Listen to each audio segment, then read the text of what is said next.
តែរាងកាយរបស់ស៊ូឈៀវឈៀវពេលនេះមិនទាន់អាចទេខ្ញុំមិនអាចវាយគ្នាទល់មុខជាមួយពួកគេបានទេបើមិនអញ្ចឹងទេច្បាស់ជាខាតព្រៀបមិនខានស៊ូឈៀវឈៀវ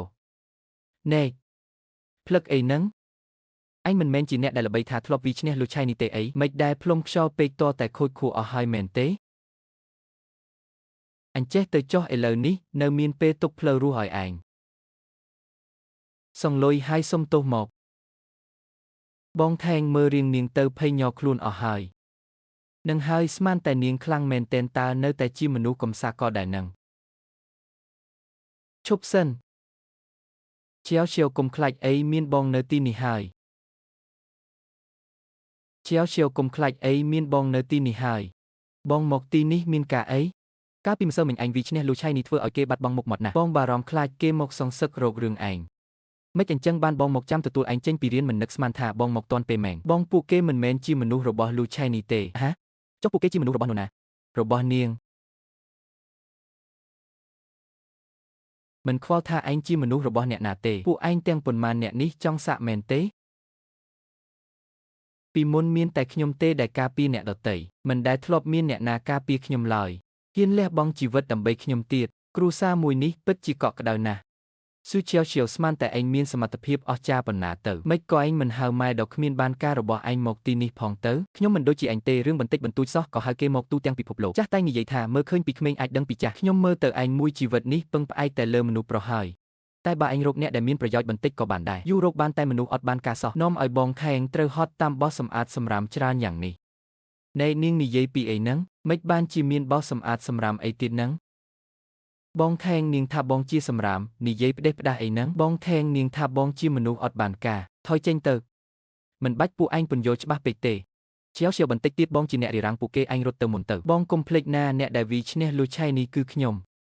ម្សិលមិញបងត្រូវគេលួចវាពីក្រោយតើថ្ងៃនេះចាំមើលបងបញ្ចេញសមត្ថភាពពិតឯងមើល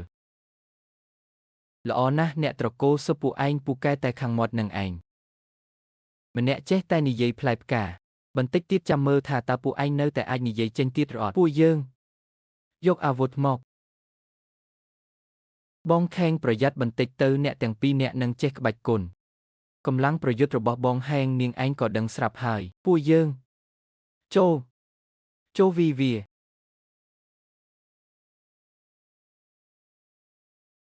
អ្នកណាគេថ្លើមធំម្លេះគិតថាខ្ញុំឡងវីជាខ្យល់មែនទេហ៊ានមករករឿងនៅមុខសាលារបស់ខ្ញុំផងលោកមកធ្វើអីមិនពាក់ព័ន្ធនឹងលោកទេស៊ូឈៀវឈៀវមែនទេខ្ញុំឡងវីទោះបីជានៅសាលាក្រអឺតក្រទុំបន្តិចមែនតែខ្ញុំមិនដែលដើរធ្វើបាបសិស្សក្នុងសាលាគ្នាឯងទេហើយខ្ញុំក៏មិនអនុញ្ញាតឲ្យអ្នកក្រៅមកធ្វើបាបមិត្តរួមសាលារបស់ខ្ញុំដែរបើមិនអញ្ចឹងទេថ្ងៃក្រោយឲ្យខ្ញុំរស់នៅក្នុងសាលាយ៉ាងម៉េចលោកម្ចាស់ឡងរឿងនេះមិនមែនជារឿងលេងសើចទេលោកមិនឃើញទេថាពួកគេមានគ្នាប៉ុន្មាននាក់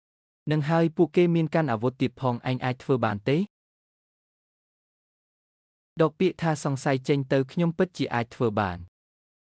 ម្យ៉ាងទៀតអ្នកទាំងពីរពូកែយ៉ាងនេះការវាយតប់គ្នាមិនដូចជាការលេងសើចទេខ្ញុំគិតថាលោកប្រញាប់ទៅវិញទៅបន្តិចទៀតបើវាគ្នាមែនខ្ញុំមិនអាចការពារលោកបានទេមិនអីទេខ្ញុំមិនមែនមកតែម្នាក់ឯងទេខ្ញុំនៅមានបងប្អូនទៀតលោកគ្រូឡងមិនមែនខ្ញុំខ្លាចទេខ្ញុំមិនមែនកំសាកទេតែស្រាប់តែនឹកឃើញថានៅផ្ទះមានការប្រញាប់ខ្ញុំសុំទៅមុនហើយលោកគ្រូឡងថ្ងៃស្អែកម៉ាក់ខ្ញុំរៀបការលើកទី2ខ្ញុំត្រូវប្រញាប់ទៅផ្ទះហូបការណែអាពួកគ្មានក្បាលគិត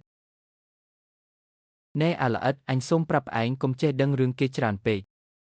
ចេញពីរៀនហើយមិនទៅផ្ទះមកធ្វើអីនៅទីនេះលោកម្ចាស់ឡងមិនក៏លោកទៅឈរខាងនាងអញ្ចឹងខ្ញុំប្រាប់លោកទៅចុះស៊ូឈៀវឈៀវម្នាក់នេះពិតជាមិនបានការមែនមិនបានការយ៉ាងម៉េច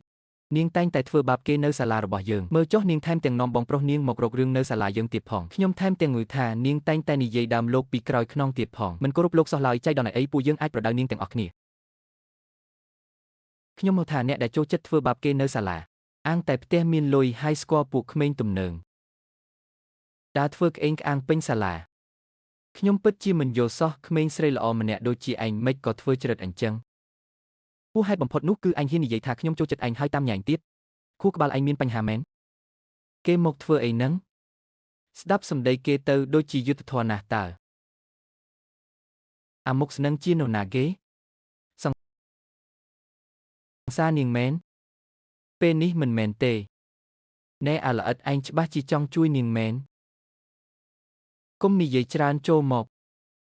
ពួកយើងវៃវា